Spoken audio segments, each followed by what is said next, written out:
where the secrets of the heart are written with ink and sealed with scandal. Welcome to channel, The Countess Chronicles. What if I told you that the bravest thing you'll ever do might also be the thing that destroys everything you've ever known? Here's the uncomfortable truth nobody wants to admit.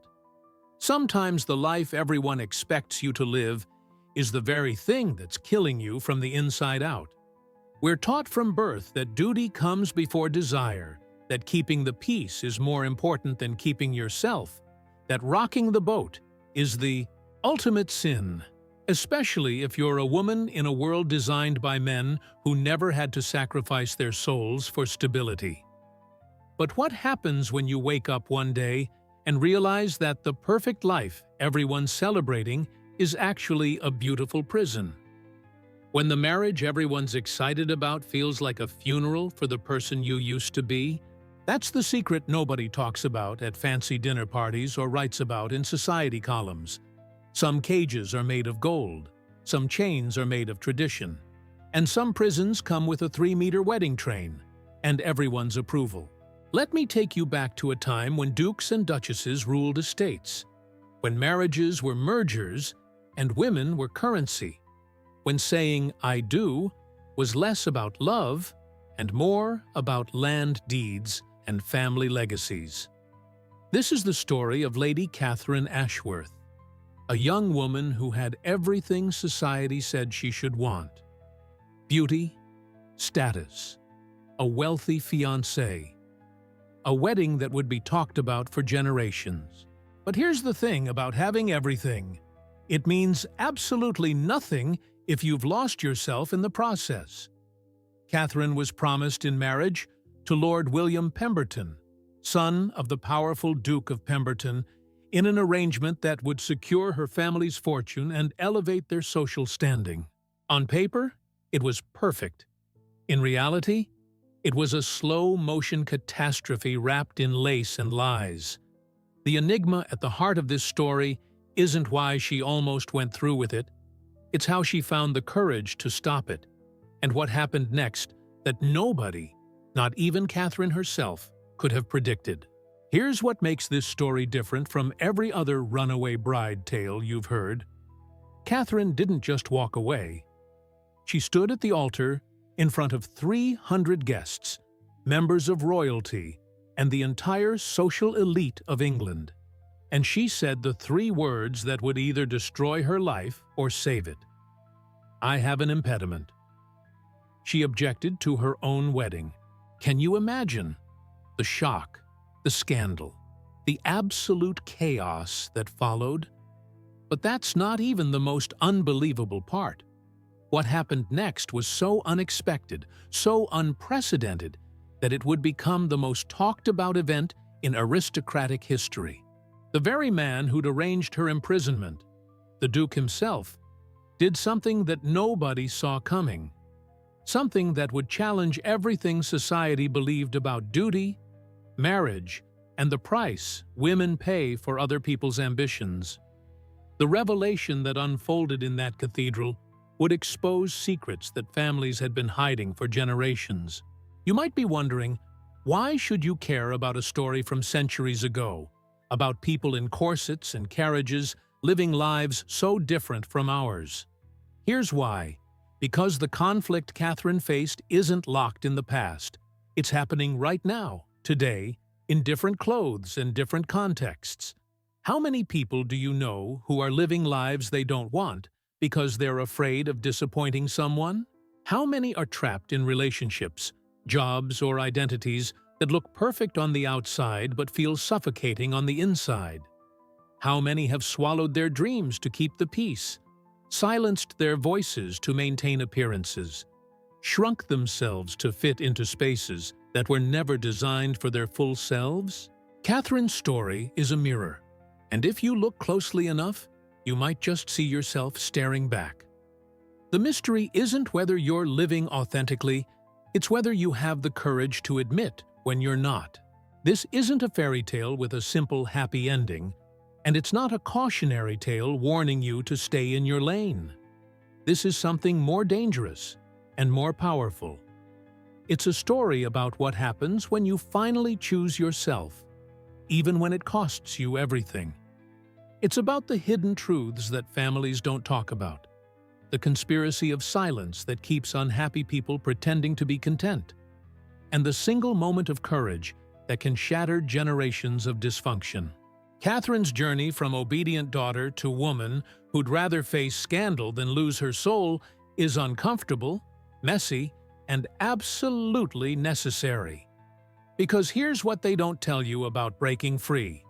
It's not graceful, it's not easy, and it definitely doesn't happen without consequences.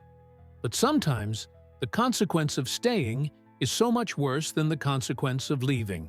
So buckle up, because what you're about to witness is the kind of truth that makes people uncomfortable at dinner parties. This is the story of how Lady Catherine Ashworth walked 47 steps down a cathedral aisle toward a life she didn't want, and how those 47 steps became the most important journey of her life. It's about the Duke who arranged her marriage, the son who saw her as property, the companion who gave her permission to want more, and the decision that would change not just Catherine's life, but the lives of everyone watching. The forbidden act she committed wasn't just about canceling a wedding. It was about refusing to be another woman who dies while she's still breathing. Another pretty face with an empty heart. Another generation repeating the same tragic cycle. And what the Duke did in response? Well, that's the part that'll make you question everything you thought you knew about power, redemption, and second chances. You know that feeling when you're watching your life happen, but you're not really living it? That's exactly where Lady Catherine Ashworth found herself during those surreal months. The next 12 dress fittings weren't just about fabric and lace. They were rehearsals for a role she never auditioned for. Every meeting with wedding planners felt like signing away another piece of her soul, wrapped in ivory silk and false smiles.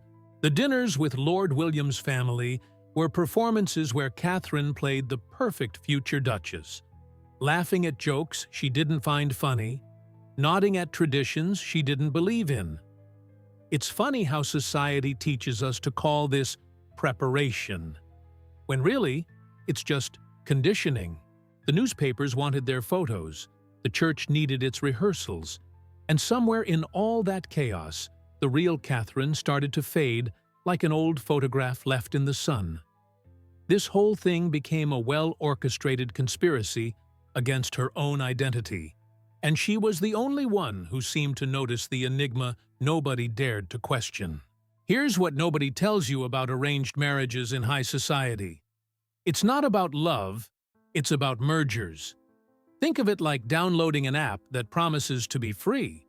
But then you realize, wait, to actually use the features you want, you've got to pay with your privacy, your data, your peace of mind. And you still accept it because everyone's using it, right? That was Catherine's life, except the app was her entire existence, and the subscription fee was forever. The traces of her old dreams were disappearing faster than she could hold on to them, replaced by guest lists and seating charts. William's family, the prestigious Duke of Pemberton's household, had the title. The Ashworth family had the land. And together, they'd create the perfect aristocratic portfolio. The hidden truth? Nobody cared if Catherine could breathe in this arrangement, as long as she could smile through it. It's the kind of deal that looks golden on paper, but feels like chains wrapped in silk.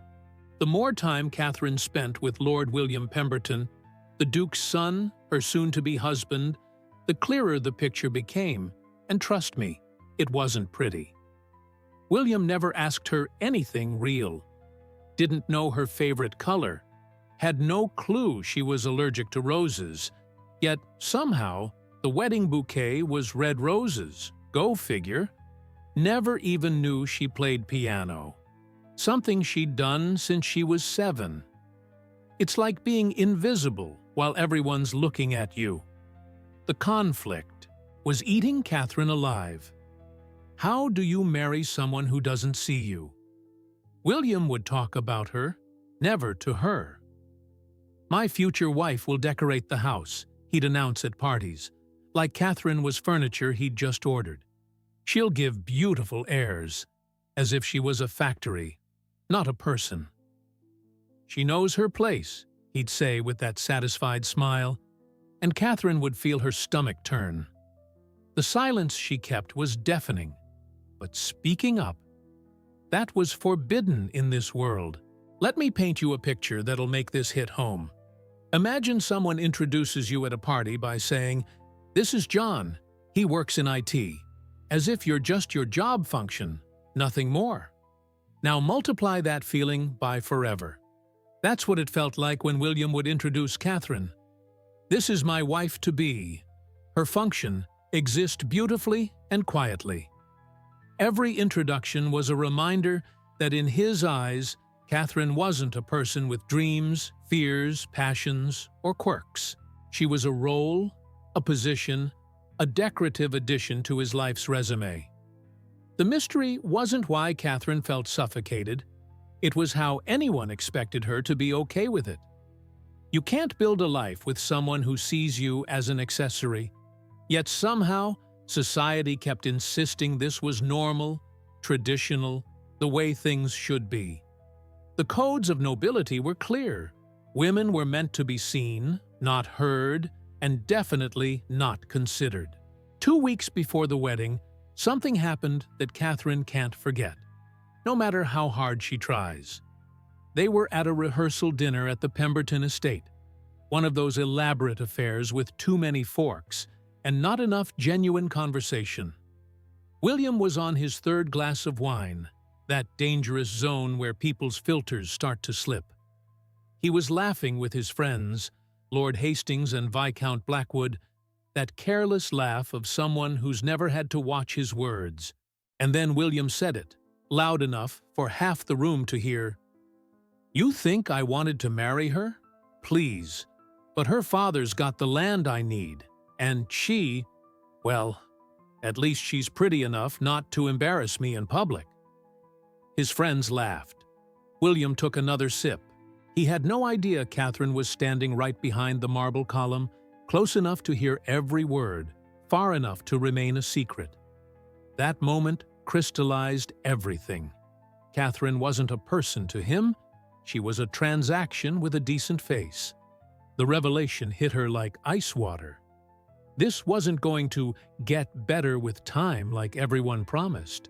In that moment, standing behind that column with her heart pounding and her hands shaking, something fundamental shifted inside Catherine. It wasn't her heart that broke. Hearts break all the time. They heal. They move on. This was different. This was the last chain that bound her to the fantasy that maybe this could work. You know how people talk about rock bottom?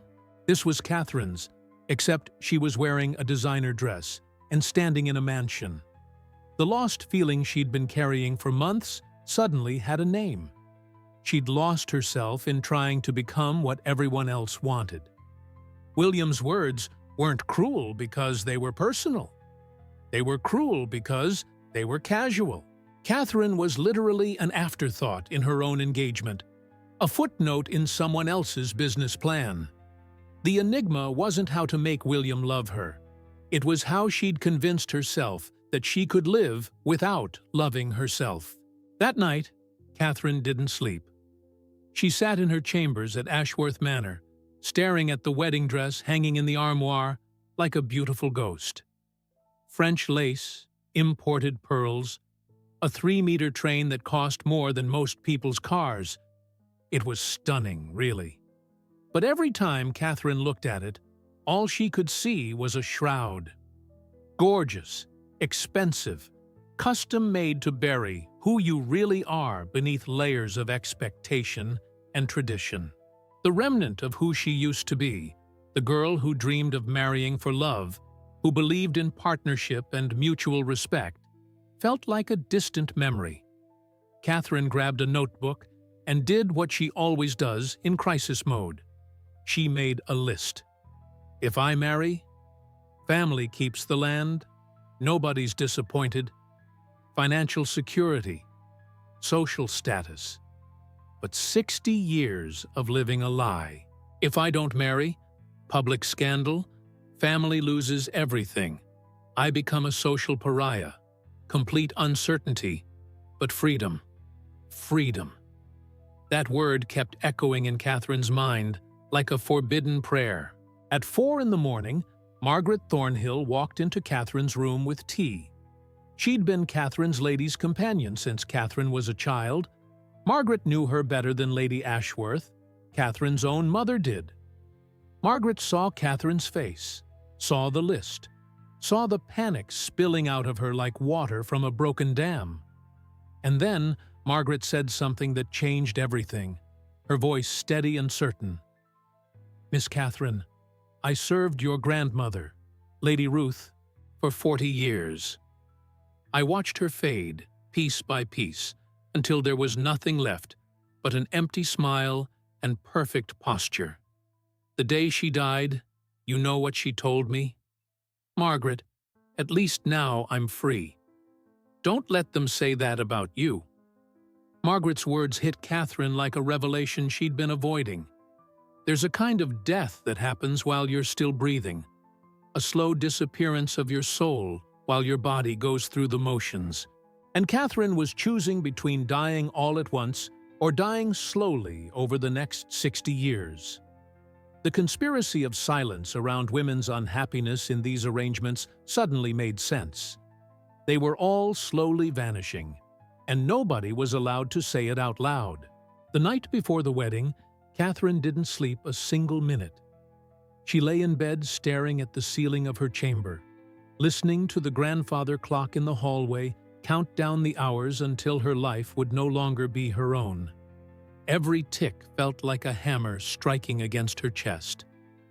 At some point around midnight, she got up and walked to the armoire where that dress hung, the one that cost more than a small estate, the one that took 6 seamstresses 3 months to create. It was a masterpiece, really.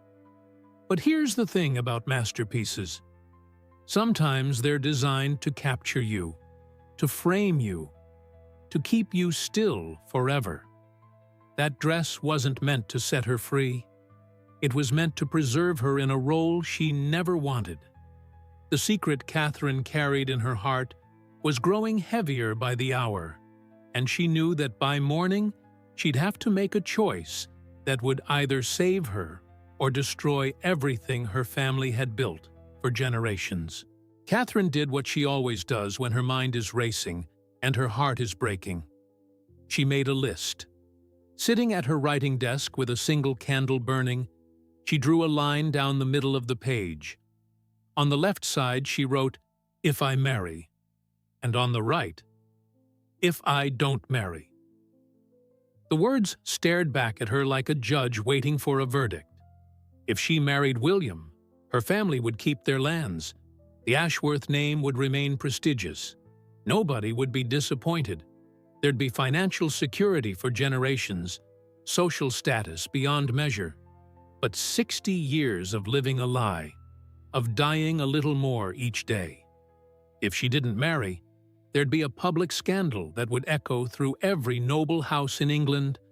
Her family would lose everything they'd worked for. She'd become a social pariah. Complete uncertainty about her future. But freedom. That word kept appearing in her mind like a forbidden revelation, dangerous and beautiful at the same time.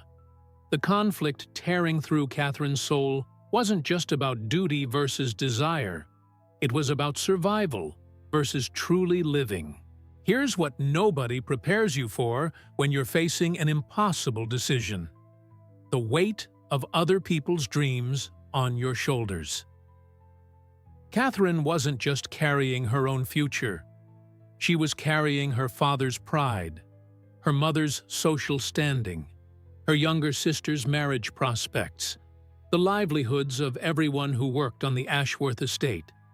It's like being asked to choose between breathing and letting everyone you love drown. Think about it. When was the last time you had to make a choice where every option felt like losing? Where saying yes meant losing yourself, but saying no meant losing everyone else. That's the enigma of duty in high society. It's presented as honor, but it's really just a prettier word for imprisonment.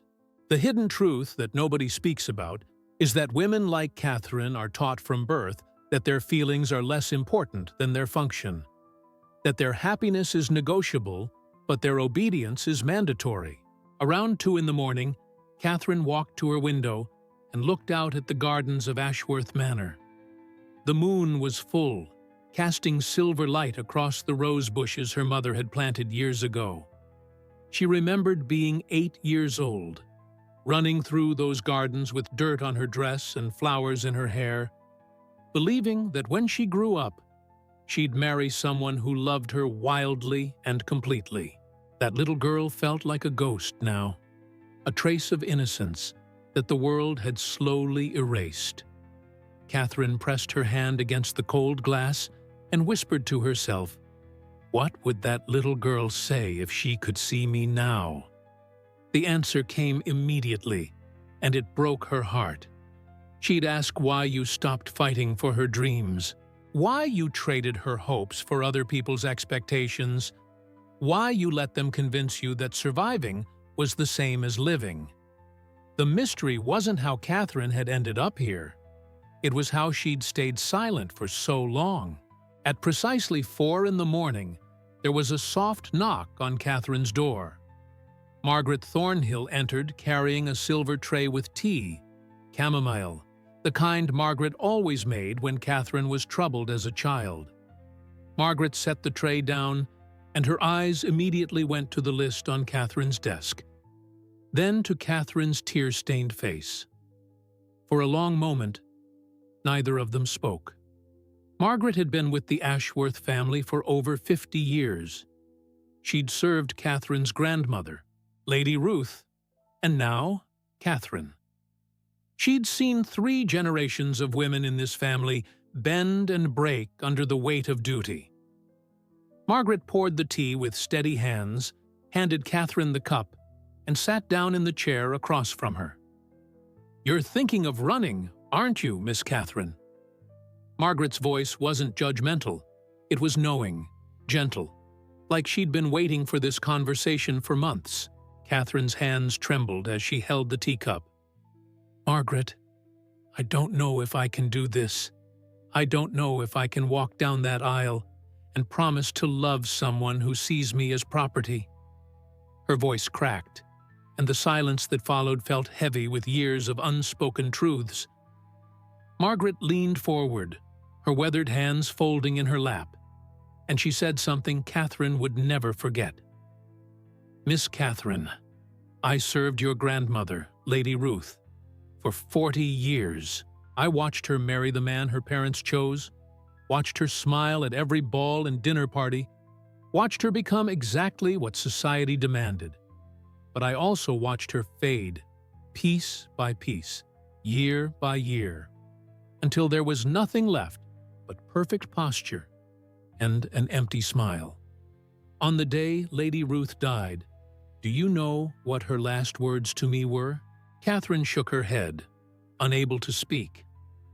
"Margaret, at least now I'm free." She waited until death to escape a life she never wanted. Don't let them say that about you. The revelation in Margaret's words hit Catherine like lightning. There are worse things than scandal, and one of them is living as a ghost in your own life. Margaret stood up and walked to the window, looking out at the same gardens Catherine had been staring at hours before. "You know what I've learned in my 50 years of service, Miss Catherine? That courage isn't the absence of fear. It's choosing yourself, even when it costs you everything. Your grandmother was brave in many ways, but she wasn't brave enough to be herself. She lived by the codes of society, followed every rule, met every expectation, and she died with regret in her heart." Margaret turned back to face Catherine, and there were tears in the old woman's eyes. "You have a choice that Lady Ruth never gave herself. Yes, There will be consequences. Yes, people will talk. Yes, your family will struggle. But you'll be alive. Truly alive. Not just existing in a beautiful cage. The question isn't whether you can survive the scandal. It's whether you can survive 60 years of pretending to be happy. The conspiracy of silence that had protected generations of unhappy women was finally breaking. Right there in Catherine's bedroom at 4 in the morning, Catherine set down her teacup and looked at Margaret with new clarity in her eyes. "What if I'm making the biggest mistake of my life?" she asked, her voice barely above a whisper. Margaret smiled, a sad, knowing smile that held decades of wisdom. "Miss Catherine, there are two kinds of mistakes in this world. The kind where you try something brave and it doesn't work out. You learn, you grow, you move forward. And the kind where you never try at all, where you spend your whole life wondering, what if?" Lady Ruth made the second kind of mistake, and she carried that lost feeling until her final breath. Don't inherit her regrets. Margaret walked to the door, paused with her hand on the handle, and added, "Whatever you decide, I'll stand with you. But decide for yourself, not for them." As the door closed softly behind Margaret, Catherine sat alone with her thoughts, the weight of the decision pressing down on her chest. The wedding was in 9 hours. 9 hours to choose between being the daughter everyone wanted or being the woman she needed to become. The forbidden question she'd been avoiding finally demanded an answer. Who do you want to be when this is all over? 6 o'clock in the morning came faster than Catherine expected. The sun rose over Ashworth Manor like it was just another day, completely indifferent to the war raging inside her. She'd made her decision somewhere between Margaret's departure and dawn. A decision that felt both terrifying and liberating at the same time. But here's the thing about decisions that change your life. Making them in the quiet of your room is one thing, but executing them in front of 300 people is something else entirely. Catherine took a deep breath and did something that might seem strange. She decided to go through with all the preparations. The hairstyling, the makeup, the dress, everything. Because the secret she was carrying needed the perfect stage, and that stage required her to look exactly like the bride everyone expected to see. The conspiracy she was about to unveil would only work if nobody suspected a thing until the very last moment. At 7:30, the ladies arrived to begin the transformation. Lady Ashworth, Catherine's mother, swept into the room with 3 handmaids, a hairstylist from London, and enough nervous energy to power the entire estate. "Oh, Catherine, this is it. The day we've been planning for." Her mother's excitement was genuine, which somehow made everything harder. Catherine sat in front of the mirror and watched as they worked on her hair, pinning, curling, weaving tiny pearls into each strand. She looked at her reflection and barely recognized herself. The girl staring back looked like a porcelain doll, beautiful and lifeless. Every brushstroke felt like another layer of disguise. Every pin, another small betrayal of who she really was. The enigma of it all was almost poetic. She was being made beautiful for a performance where she'd destroy everything this beauty was supposed to represent. The silence in her heart was deafening, but her face showed nothing but calm composure. By 10 o'clock, it was time for the dress. The seamstresses entered carrying it like it was a sacred relic, which, in a way, it was. A relic of tradition, of expectations, of everything Catherine was about to walk away from. Lady Ashworth gasped when they brought it in, her hand flying to her chest. "Oh, it's even more magnificent than I remembered." They helped Catherine step into it, layer by layer, each piece of fabric feeling heavier than the last. The corset was tightened. Pull, breathe, until Catherine could barely draw a full breath.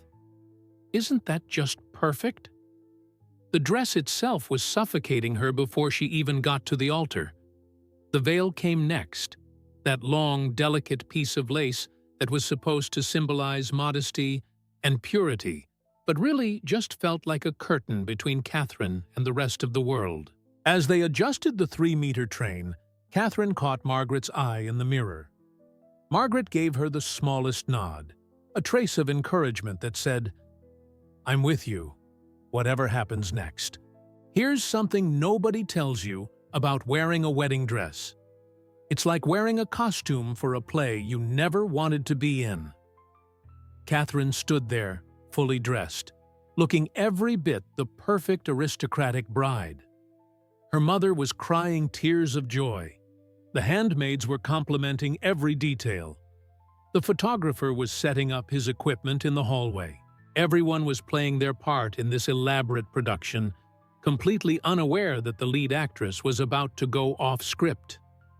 Catherine felt like she was watching herself from outside her body, seeing this strange, theatrical performance where everyone knew their lines except her, because she was about to write new ones. The hidden truth hiding beneath all that lace and silk was a woman who'd finally found her voice, and she was about to use it in a way that would echo through every noble house in England. The conflict between what she looked like and what she was about to do created a tension so thick you could cut it with a knife. The carriages arrived at noon to transport everyone to St. Michael's Cathedral. Catherine rode with her father, Lord Edward Ashworth, who kept patting her hand and saying things like, "You've made us so proud, Catherine," and "This union will secure our family's future for generations." Every word was a weight added to her chest, but Catherine just smiled and nodded, playing the role one last time. The streets were lined with people, townspeople, estate workers, curious onlookers, all wanting to catch a glimpse of the bride.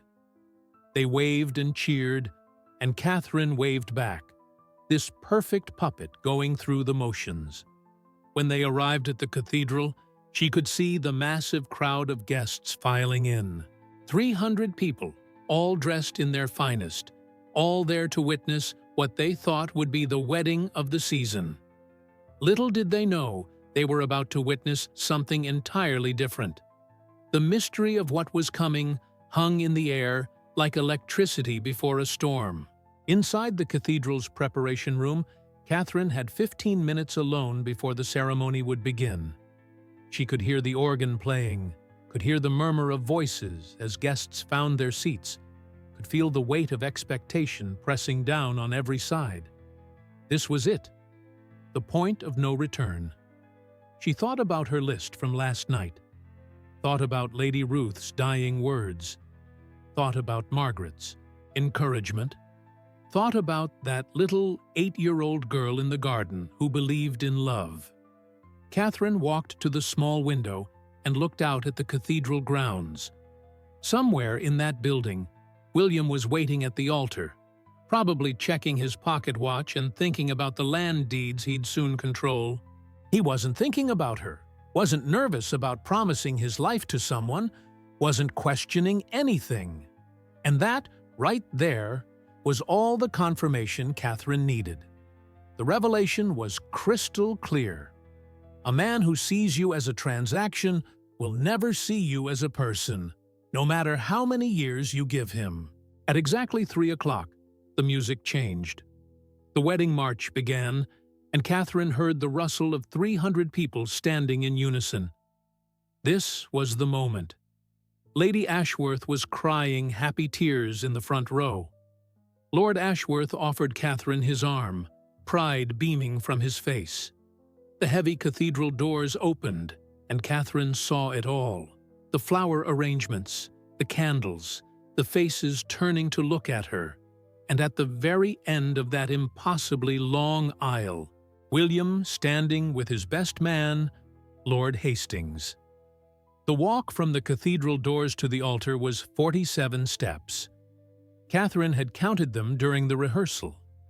47 steps that would either deliver her to a life of elegant imprisonment or 47 steps toward her own liberation. As she took that first step, her hand on her father's arm, she thought about every woman who'd walked this path before her, who'd swallowed their doubts and their dreams and said, "I do," when they meant, "I don't." The forbidden thought that had been growing in her mind for months finally bloomed into absolute certainty. She would not be another silent victim of tradition. Each step down that aisle was its own battle. Steps 1 through 10. You can still do this, Catherine. It's just one life. You'll learn to be content. Steps 11 through 20. Think about your family. Think about the scandal. Think about what everyone will say. Steps 21 through 30. But what about you? What about your dreams? What about that little girl in the garden? Steps 31 through 40. It's too late now. Everyone's watching. You can't turn back. Steps 41 through 47. No, it's never too late to choose yourself. Never. Catherine reached the altar, and her father kissed her cheek before placing her hand in William's. William smiled, that confident, self-satisfied smile of a man who'd just acquired exactly what he wanted. Father Gregory opened his Bible, adjusted his spectacles, and began, "Dearly beloved, we are gathered here today in the sight of God, and these witnesses to join together William James Pemberton and Catherine Ann Ashworth in holy matrimony." The words echoed through the cathedral, formal and final. Catherine's heart was pounding so hard she was sure everyone could hear it. This was it, the moment that would define everything that came after. And Catherine knew, with absolute certainty, what she had to do. Father Gregory continued with the ceremony, his voice steady and rehearsed, like he'd done this 1,000 times before, which, of course, he had. Marriage is a sacred bond, instituted by God, signifying unto us the mystical union. The words washed over Catherine like waves, each one pulling her deeper into a moment she knew was about to explode. William's hand held hers loosely, carelessly, like he was already thinking about what came after: the reception, the land transfers, the consolidation of power. He wasn't present in this moment because, to him, this moment was just a formality, a signature on a contract. Catherine looked out at the sea of faces watching them. Nobility from across England, members of the royal family in the third row, journalists sketching the scene for tomorrow's papers. 300 people, all waiting to witness what they thought was inevitable. The secret burning in Catherine's chest was about to become the most public revelation of the century, and the thought both terrified and exhilarated her. If any person here present knows of any lawful impediment to this marriage, Father Gregory said, his voice carrying through the vaulted ceiling, let them speak now or forever. Hold their peace. The traditional pause followed, that brief, ritualistic silence that nobody ever actually expects anyone to fill. It's usually just a formality, 3 seconds of quiet before moving on to the vows. But not today. Catherine felt the moment stretch, felt the weight of every choice she'd ever made pressing down on her shoulders. This was it. The point where she either became another Lady Ruth, fading away over decades, or she became herself. Messy, complicated, free. She opened her mouth, and the words came out clear and strong, cutting through the silence like a blade through silk. I do. Father Gregory blinked, confused. I'm sorry, Miss Ashworth. We haven't reached the vows yet. I do have an impediment, Catherine said louder, and the entire cathedral seemed to freeze. The enigma of the moment was perfect. A bride objecting to her own wedding. Have you ever seen 300 people go completely silent at the exact same time? It's the loudest silence you'll ever hear.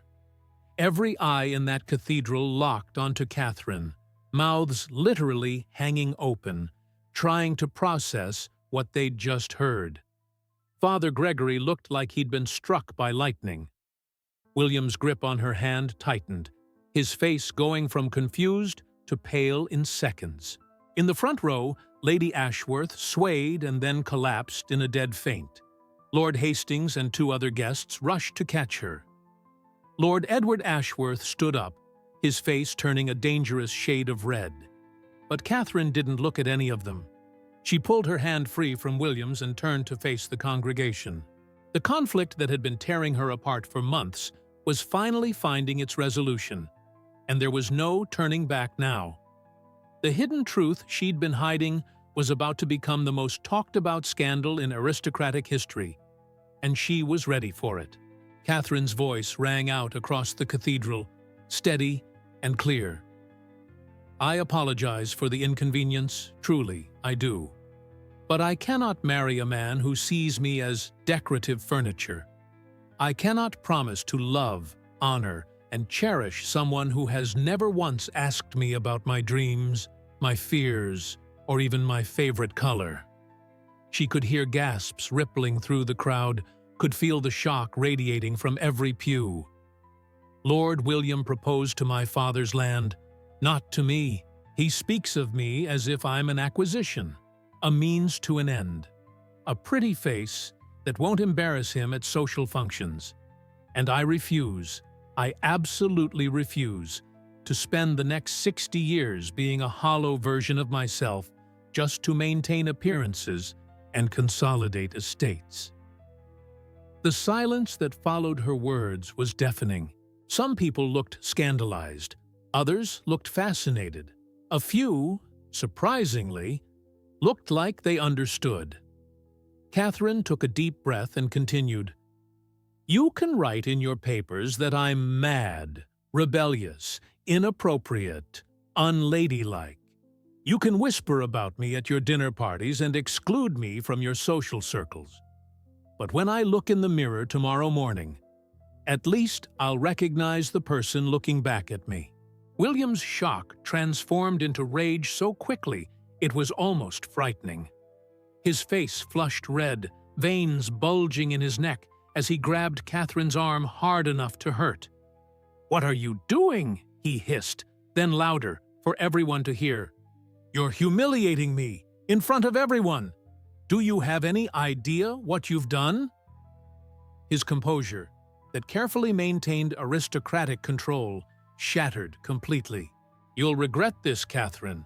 You and your entire family will pay for this embarrassment. I'll make sure of it." The trace of the charming gentleman he'd pretended to be vanished, revealing exactly what Catherine had suspected all along. A man who cared more about his pride than about people.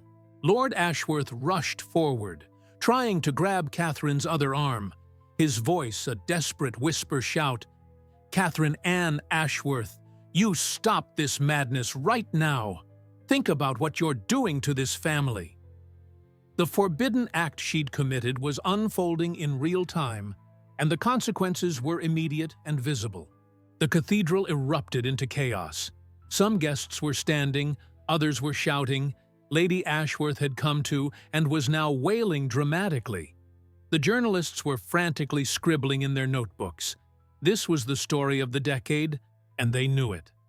William's friends, Lord Hastings and Viscount Blackwood, were trying to calm him down while simultaneously looking absolutely mortified. Several older ladies were fanning themselves, looking on the verge of fainting. Father Gregory stood frozen at the altar, his Bible still open, completely unprepared for anything in the church doctrine that covered a bride objecting to her own wedding. Catherine stood in the center of it all, still in her beautiful dress, veil pushed back, looking more alive than she'd felt in months. The mystery wasn't why she'd done it.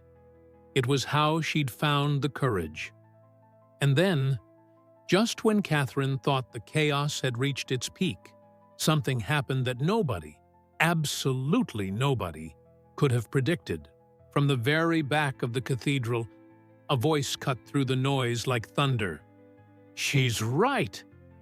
Every head in the building turned. Every voice went silent. Because the voice belonged to someone whose opinion mattered more than anyone else's in that room, it was the Duke of Pemberton himself, William's father, the man who'd arranged this entire marriage, the patriarch whose word was law in his family. He was standing in the last pew, and he was walking forward down the center aisle. William's face went from red to white. "Father?" he said, his voice cracking with disbelief. The Duke walked with purpose, his footsteps echoing in the stunned silence until he reached the altar. He looked at Catherine, really looked at her, like he was seeing her for the first time. And then he looked at his son. The revelation of what was about to happen next hung in the air like the moment before lightning strikes. Catherine held her breath, unsure if she was about to be rescued or destroyed.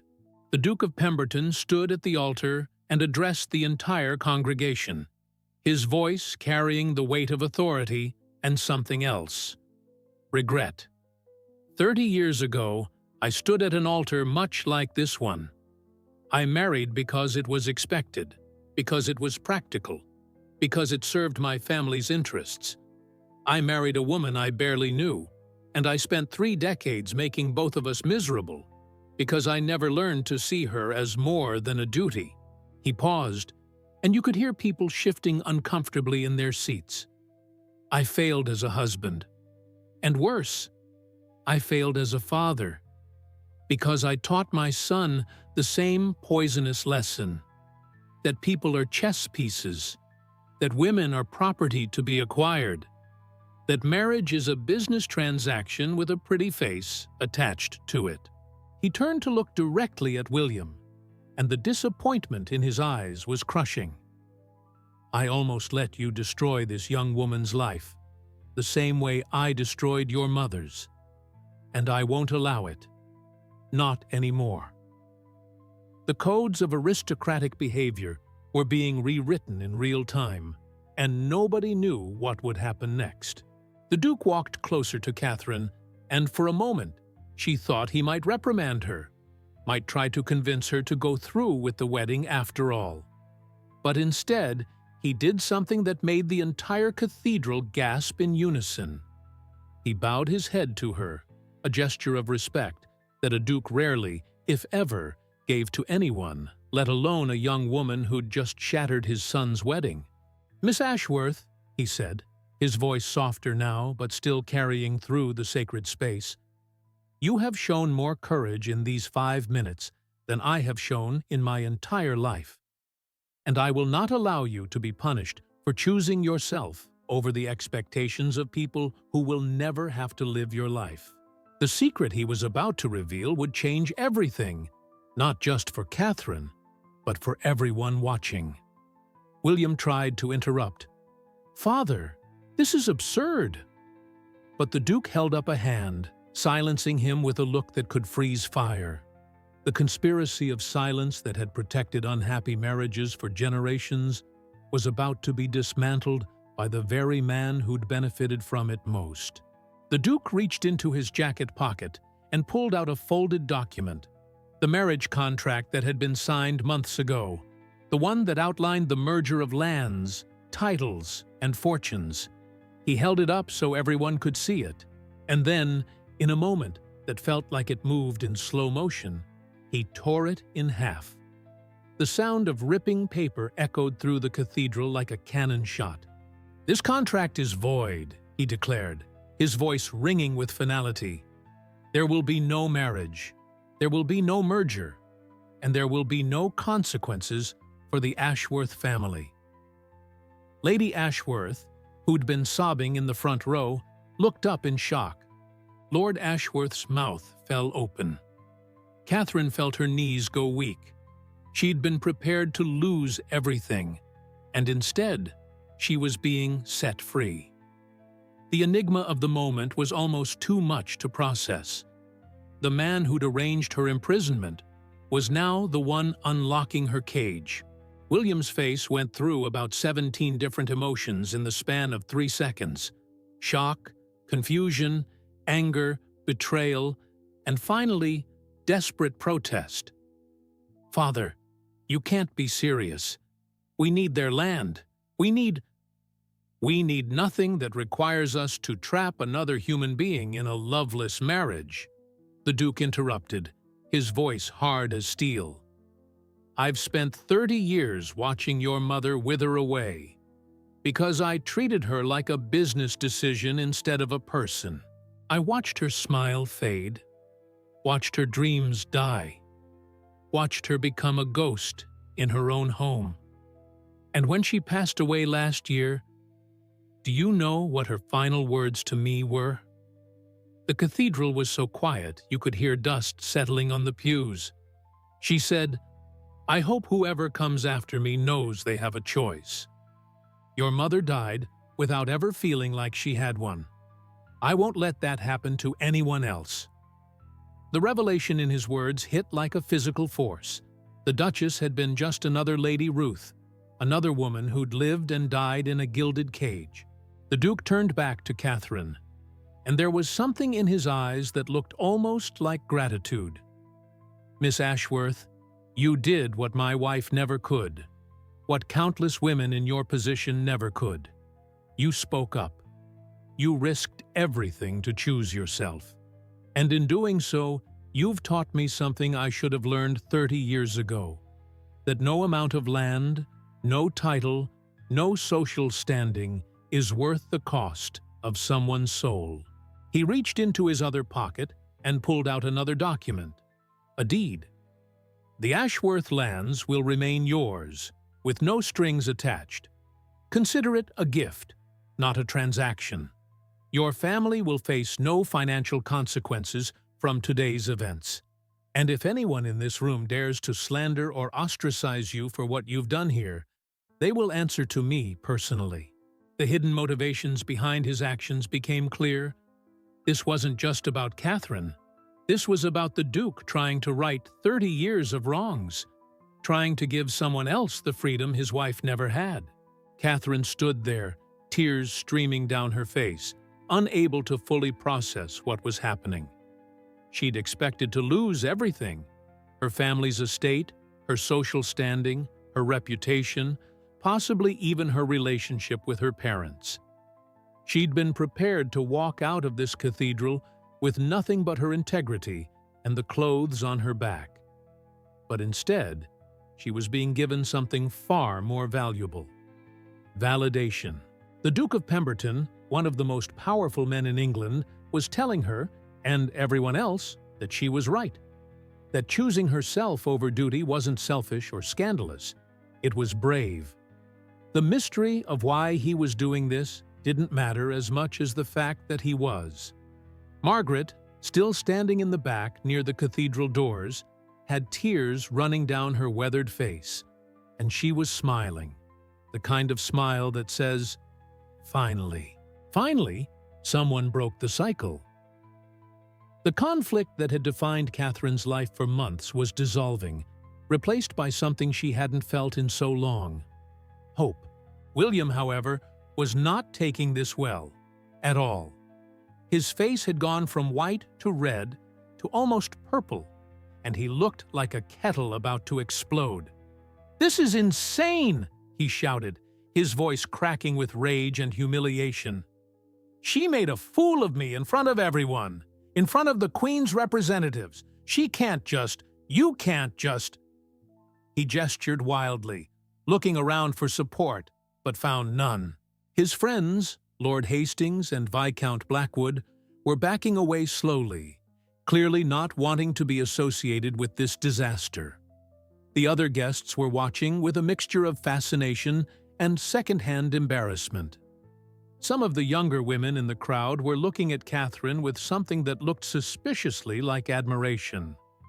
"You're not ready to be anyone's husband," the Duke said to his son, and the disappointment in his voice was devastating.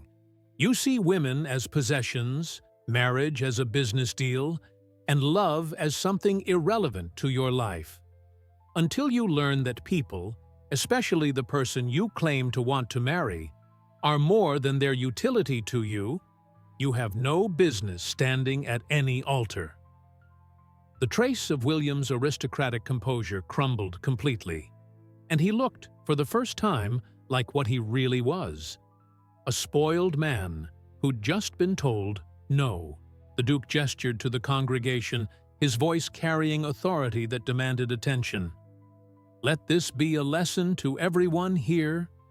We've spent generations treating marriage like a business, treating women like commodities, treating love like it's optional. We've built empires on the backs of people who were never asked if they wanted to carry that weight. And we've called it tradition, called it duty, called it honor, when really it was just cruelty dressed in expensive clothes. He looked around the cathedral, making eye contact with several of the older patriarchs who'd arranged similar marriages for their own children. How many of you are in marriages that make you happy?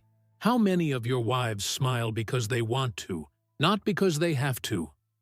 How many of your children will repeat this same cycle because we're too proud to admit we've been doing it wrong? The silence that followed was damning. Nobody answered. Nobody could. Because the truth was written on too many faces, the tired eyes of women who'd accepted their fate, the resigned expressions of men who'd never questioned the system, the next generation waiting in the wings to repeat it all. The Duke took one of Catherine's hands in both of his, and his voice softened. Miss Ashworth, I cannot undo the pain my son caused you, or the months of anxiety you endured preparing for a future you never wanted. But I can ensure that you walk out of here with your head high, your family secure, and your future entirely your own. You owe nothing to anyone, not to me, not to my son, not to society's expectations. You are free. He released her hand and stepped back. Then, in a gesture that would be talked about for decades, the Duke of Pemberton bowed deeply to Catherine, a full, formal bow of respect that acknowledged her not as a bride who'd escaped, but as a person who'd reclaimed her life. The forbidden had become celebrated, the scandalous had become heroic, and the impossible had just happened in front of 300 witnesses. Catherine, still in her wedding dress, stood at that altar not as a failed bride, but as something far more powerful. A woman who'd chosen herself and somehow, miraculously, hadn't lost everything in the process. The lost feeling she'd carried for so long was finally gone, replaced by something new and fragile and absolutely real. Freedom. So here we are, at the end of Catherine's story. Or maybe it's just the beginning of yours. Let me ask you something, and I want you to really sit with this question. What's your cathedral moment? What's the thing in your life that everyone expects you to do? That looks perfect on the outside, but feels like it's slowly killing you on the inside? Maybe it's not a wedding. Maybe it's a career you hate but can't leave because of the salary. Maybe it's a relationship that's comfortable but empty. Maybe it's a version of yourself you've been performing for so long that you've forgotten who you really are underneath all that pretending. The secret Catherine discovered, that there's a kind of death that happens while you're still breathing, isn't just about arranged marriages in the 1800s. It's about every single one of us who's ever chosen other people's peace over our own truth. So, I'll ask again, what's your cathedral moment? And more importantly, when are you going to stop walking toward an altar you never wanted to stand at? Here's the uncomfortable reality that Catherine's story forces us to face. Courage isn't comfortable, and freedom isn't free. When Catherine stood up and said, "I have an impediment," she didn't know the Duke would save her. She didn't have a safety net, or a backup plan, or any guarantee that things would work out. She just knew that living a lie for 60 years was worse than facing the truth for 60 seconds. That's the kind of courage that changes lives. Not the kind that waits until it's safe, but the kind that moves even when it's terrifying. Now, let me flip this back to you. What would you do if you knew you couldn't fail? What would you say if you knew people would understand? What would you choose if you knew you'd be supported? And here's the real question. Why are you waiting for those conditions to be perfect before you start living authentically? The enigma of freedom is that it never feels like the right time to claim it. But waiting for permission to be yourself is just another form of imprisonment. Catherine's grandmother, Lady Ruth, waited her entire life for freedom and only found it in death.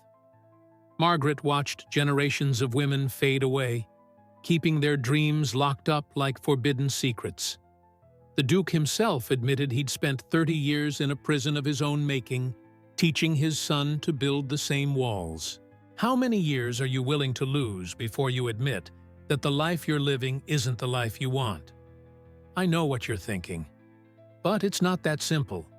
I have responsibilities. People depend on me. I can't just blow up my life like Catherine did. And you're right, it's not simple. But let me ask you this. How much of yourself are you willing to sacrifice to avoid being inconvenient? How small are you willing to become to fit into other people's expectations? At what point does keeping the peace become losing yourself? The conflict isn't between what you want and what you should do. It's between living as yourself or dying as someone else's idea of who you should be. Think about the conspiracy of silence that surrounded Catherine. Everyone knew women were unhappy in these arrangements, but nobody talked about it. Everyone saw the empty smiles and the hollow eyes, but nobody questioned the system. It took one person, one moment of radical honesty, to shatter that silence and give everyone else permission to speak their truth. What if you're that person in your world? What if your act of courage, whatever form it takes, is exactly what someone else needs to see to find their own? The revelation here isn't just about Catherine's story. It's about how one person choosing authenticity can create a ripple effect that changes everything. Your cathedral moment doesn't have to be as dramatic as objecting to your own wedding. It could be quitting the job that's draining your soul. It could be ending the friendship that's become toxic. It could be finally admitting that you're not okay, that you need help, that you can't keep pretending. Whatever your version of freedom looks like, the question is, are you going to keep walking toward an altar you don't want to reach? Or are you going to stop and choose yourself? Here's what I want you to take away from Catherine's story. The Duke didn't save her because she was special. He saved her because she saved herself first. She didn't wait for permission or rescue. She took the risk, made the choice, and dealt with the consequences. The Duke's intervention was beautiful and unexpected, but it only happened because Catherine had already decided she was worth fighting for. Nobody's coming to tear up your contracts or bow to your courage unless you first demonstrate that you value yourself enough to take the leap. The hidden lesson in all of this is that self-rescue isn't selfish. It's the most generous thing you can do, because free people create freedom around them. When you stop participating in systems that diminish you, you make it easier for others to do the same. When you choose yourself, you give everyone watching permission to choose themselves too. So, what's it going to be? Are you going to be another Lady Ruth, finding freedom only in your final moments? Or are you going to be like Catherine, messy and scared and imperfect, but brave enough to say, I choose me? Let me leave you with this. Catherine didn't have all the answers when she objected to that wedding. She didn't know how it would turn out. She didn't have a perfect plan or a guaranteed happy ending. She just knew that the pain of staying had become greater than the fear of leaving. And that's when transformation happens, not when it's easy, but when it becomes impossible not to change. So here's my final question for you, and I really want you to think about it. What would you do differently if you truly believed you deserved to be happy? Not comfortable, not safe, not approved of, but genuinely, authentically happy. What would you walk away from? What would you walk toward? What would you say that you've been too afraid to voice? The mystery isn't whether you're capable of that kind of courage. Catherine proved that ordinary people in impossible situations can do extraordinary things. The mystery is whether you'll choose to use it before it's too late, or whether you'll wait until your deathbed to whisper, like Lady Ruth did, "At least, now, I'm free." If this story resonated with you, if Catherine's courage sparked something in your own heart, if you're tired of living a life that looks good on paper but feels empty in practice, then I need you to do something for me. Subscribe to this channel, because we're going to keep telling stories like this. Stories about people who chose themselves when the world told them not to. Stories about the forbidden acts of self-love that society calls selfish. Stories about breaking cycles, shattering expectations, and finding freedom in the most unexpected places. Hit that notification bell, because your cathedral moment might be coming sooner than you think. And when it does, I want you to remember Catherine standing at that altar, heart-pounding, world-watching, choosing herself anyway. This channel is about more than entertaining stories from the past. It's about giving you permission to write a different ending for your own story. So subscribe, turn on notifications, and let's keep learning together how to live authentically in a world that profits from our pretending. Your future self, the one who's finally free, is counting on the decision you make right now. Don't let them down.